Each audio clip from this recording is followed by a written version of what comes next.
Hello, hello, hello. I am author and entrepreneur, the cerebral palsy vigilante, Zachary Fennell, and you are watching Making of a Memoir, my video series documenting the hard work involved in writing and self-publishing a book. Today is Monday, October 25th, a little after 8 in the evening. I'm feeling good. I am continuing my goal of last week of line editing an hour a day. And this afternoon, I was able, into early evening, I sat down, did different timers, two 20-minute timers. That second 20-minute timer became half an hour. And then I did 10 plus minutes that after I ate to bring me to a full hour. And yet, I'm still kind of energized. So I'm thinking I received positive feedback in my last Making of a Memoir episode when I had the camera rolling and I took you along for the line editing journey. And so I think I'm going to do that again right now. Just do the line editing. I'm using Words Editor to guide me through my manuscript, and so I'm just gonna set let's set a 7-minute timer. Word has me working on conciseness, and so this first where I've left off, although within all the prideful talk, one particular voice stood out. An editor is saying, underlining particular voice, and saying more concise language would be clearer for your reader. So although within all the prideful talk, one voice stood out. Basically wanting me to get rid of particular. Others express their pride in me. I should feel no shame to feel proud too. Though within all the prideful talk, one voice. I'm kind of curious to see if I do one voice in particular. One voice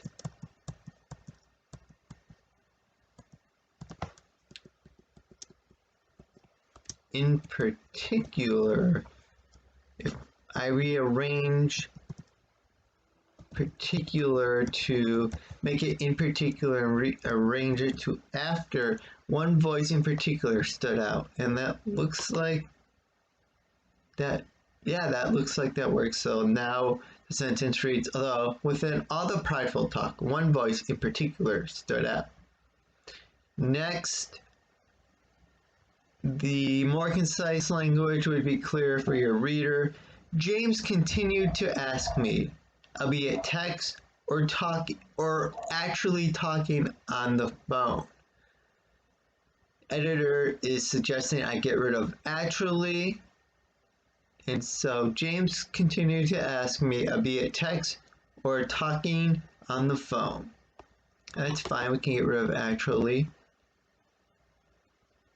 Another one where they want me to get rid of a word because conciseness, words expressing uncertainty lessen your impact. Essentially, I envisioned myself and a friend embracing the exact hashtag IBBFortunate video format. And Word wants me to get rid of the word essentially. Let me look back at the other sentences. Meanwhile, I wanted to use the Team IBB office setting in a video for my channel, looking to pay tribute to James and Gary's hashtag IBBFortunate series, where the two open a fortune cookie and on the spot relate whatever the fortune says to their lives.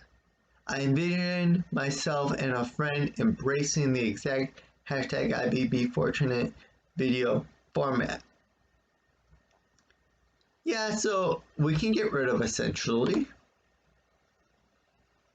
Okay, James replied assuredly, seemingly no second thought needed. Words expressing uncertainty lessen your impact.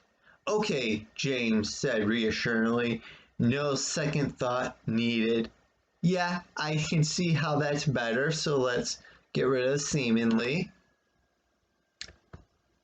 Really? Okay then, I said, a tad surprised.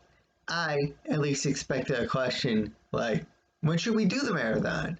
James, after all, probably kept the busiest schedule out of all the friends I knew from college. And after all, probably is underlined as troublesome, saying words expressing uncertainty lessen your impact. So conciseness is saying get rid of after all. So it reads, James probably kept the busiest schedule out of all the friends I knew from college. I always like to go back and read like 2 or 3 sentences ahead before that sentence to make sure it would flow when I make the change. Okay then, I said, a tad surprised. I at least expected a question like, when should we do the marathon? James probably kept the busiest schedule out of all the friends I knew from college. See, I don't like that without the after all. I'm curious to see if I move the after all, if that would enhance it. After all, comma, James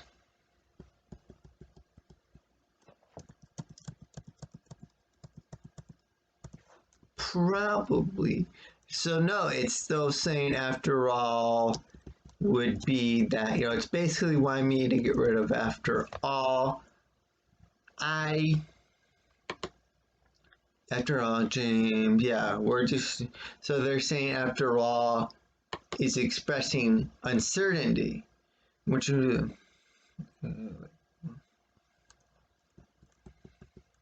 so maybe James probably kept the busiest schedule out of all my friends.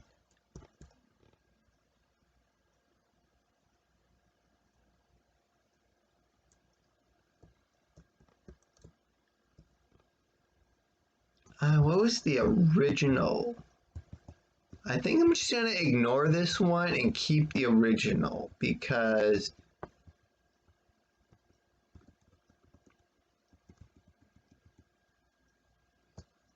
when should we do the marathon? James, after all, probably kept the busiest schedule out of all the friends I knew from college.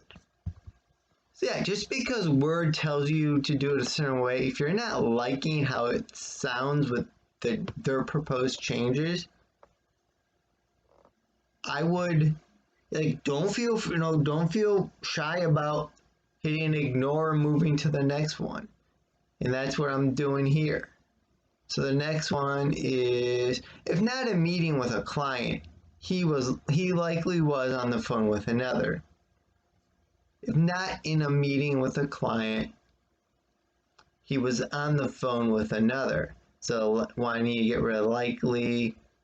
And yeah, that sounds good. There goes my 7-minute timer. Checking in for Tuesday, October 26th, a little after 12 in the afternoon. My 5 to 9 work shift today has transformed into a 1 to 9, so I'm going to eat lunch shortly and get ready for work. But beforehand, the good news is I did my hour of line editing today, still working through the concise part of the Word editor. Tomorrow I should have the concise portion of the Word editor complete and be moving on to the next part.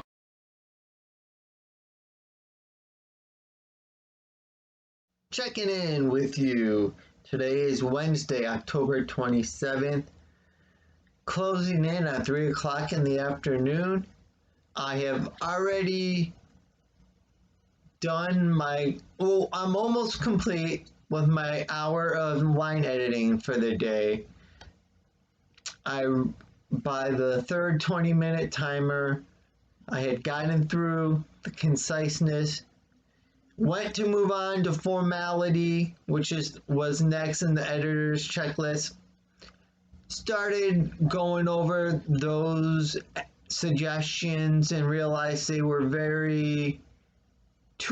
not really relevant to my memoir, too formal. So that's a subject I get to skip on the editor. So now moving on, the next category on the editor is inclusiveness. Now I've only had 10 issues and I figured, you know what, let me turn the camera on and you can watch me as I fix through. I already did the first one. I was talking about a baseball player manning left field and inclusive editor saying that a gender neutral term would be better, be more inclusive. And so I changed that manned left field to played left field. Moving on to the next inclusive. So again, just gender neutral term here. I just finished giving the boys and girls cross country team a short pep talk centered on one core principle. And they're suggesting I change it to I had just finished giving the boys I just finished giving the children cross country. Children doesn't work. Yeah, it's a tough one. I had just finished giving. Maybe I do the high school cross country teams a short pep talk. Yeah, instead of boys and girls, do the high school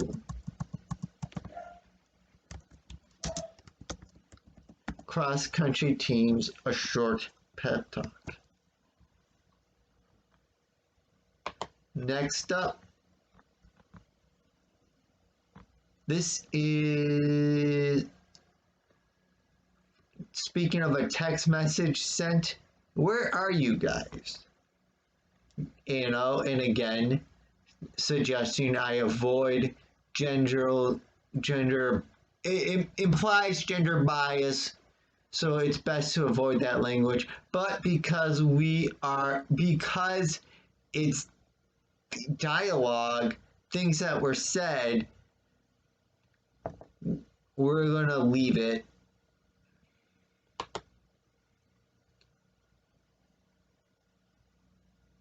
And again, you guys can park, language may imply gender bias. Again, it's dialogue though. You guys are doing a good job, more dialogue. I knew once 2 p.m. hit, the aid stations would no longer be manned. So here's where I can change that to be staffed, makes sense. Or in layman's terms,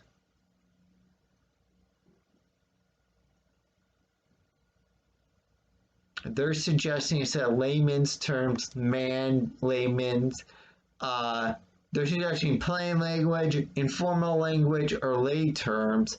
I'm thinking no to those. An occurrence related to a secondary diagnosis I received at 13 years old, Sherman's disease. Or I think I'm going to write, put simply,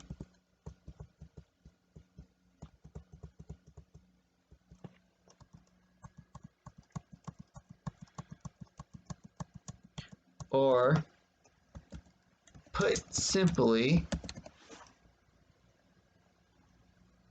as I already mentioned, spine curvature.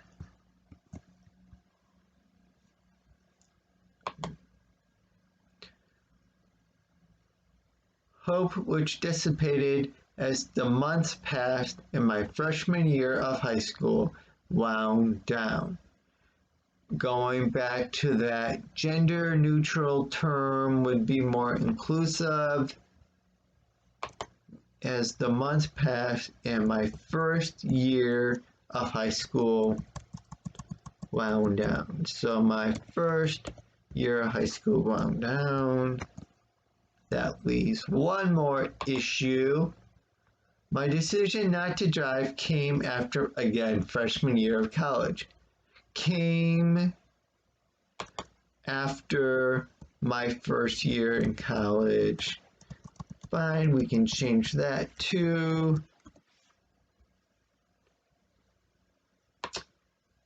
And that settles everything on the inclusion checker. There's 3 conversational notes where we say guys that imply bias. But that was the dialogue we use, so I want to keep accurate to that dialogue. But the others we changed, and that puts me in at my hour of line editing for the day. Coming back, I'm looking what's next is punctuation conventions. So I'm thinking that will be the use of semicolons and all that. You'll know for sure tomorrow when I update you on the progress of my work in progress. All right, so today is Thursday, October 28th.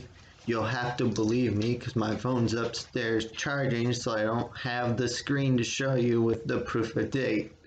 Once I get my hands free from petting the dogs, I wrapped up the punctuation earlier. I'm past my hour of line editing for the day, but I'm this close to finishing using Words Editor to line edit my manuscript.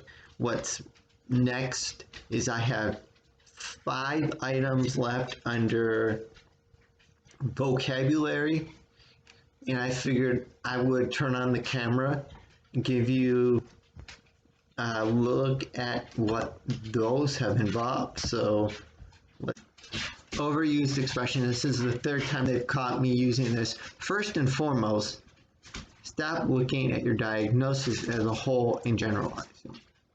So, first and foremost is an overused expression that lessens the impact of my writing. So I will go with first instead. First, stop looking at your diagnosis as a whole and generalizing. All right, 3 remaining. Consistently posting new content, and again, more specific adjectives are clear and add impact. Consistently posting new content to my blog and YouTube. Consistently adding new content. It's posting new content, adding. Consistently adding content, I think would be better. Consistently adding, because if you're adding content, it infers that it's new. You don't add old content to a blog post. You don't add, oh, here's an old content. It's new. So consistently adding content to my blog and YouTube channel. So let's see, we got 2 left.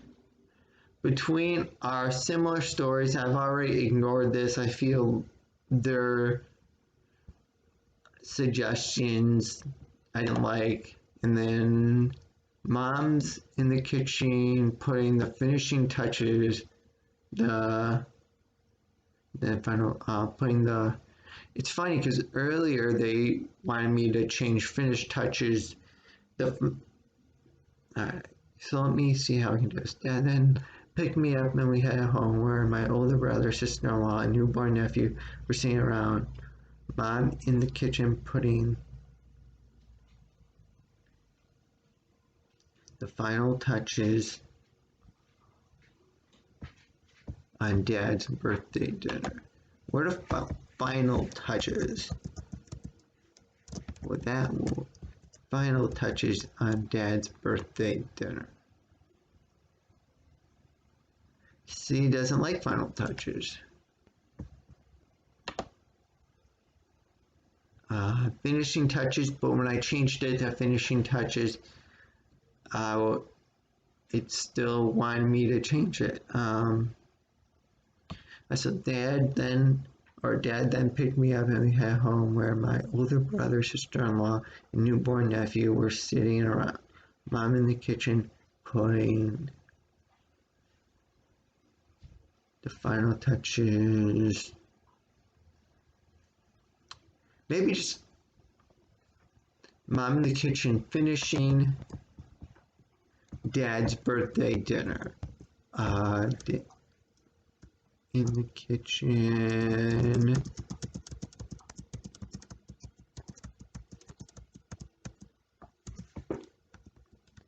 finishing Dad's birthday dinner.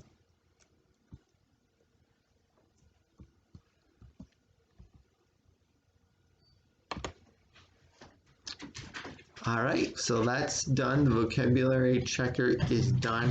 I'm going to check back in with you guys in a few moments. Now that I have the line editing done using Word Editor, I'm going to bring this episode of Making of a Memoir to a close. And you'll see the next steps in my editing process in the next video. To make sure you are notified when that goes up, be subscribed to my channel and have rung the bell icon to receive notifications when I put out new videos. While you're down there ringing the bell icon and subscribing, also like this video, because we're 20 plus minutes in and you're still watching, which means you've probably liked this video. If you have any questions about what you saw in today's video, or the book writing process, memoir writing process in general, ask them in the comments. I will answer them in a future Making of a Memoir. Until next time, remember, don't blend in, blend out.